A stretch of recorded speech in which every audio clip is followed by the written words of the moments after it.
32% ya wakazi wa kaunti ya Vihiga wamo kwenye hatari ya kuambukizwa magonjwa yanayochangiwa na matumizi ya maji yasiyo salama.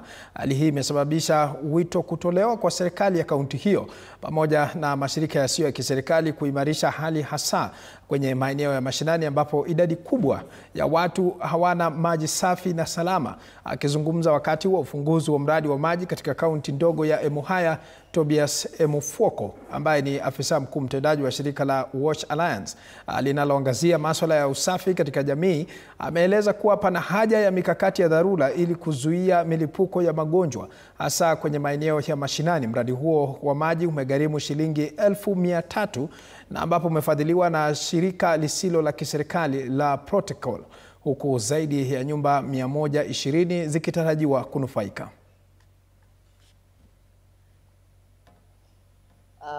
Yale mambo ambayo tunaongea kila siku ya kuweza kusupply maji safi kwa shule ili kupunguza yale magonjwa ambayo tunaita neglected tropical diseases, moja wao ikiwa ni ile ya soil transmitted helminths ama minyoo. Na tunaelewa kwamba haya magonjwa yanaenea sana kwa sababu ya kutonawa mikono na kutembelea mahali ambapo ni pachafu. Kwa hivyo tuna hope kwamba shule ya Mwituha wakishirikiana wazazi na school management wataweza kuendeleza huu mradi ili usiwe tu ni mradi ambao tumelaunch leo na baada ya muda mfupi iwe hauko.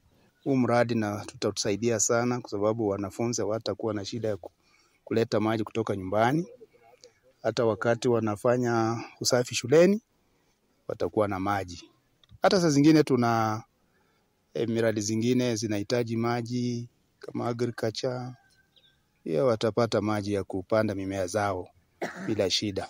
Hata kwa wakati huu watu wanachota maji kwenye mitoni, wanachota maji kwenye hizo springs, hata zingine shallow wells.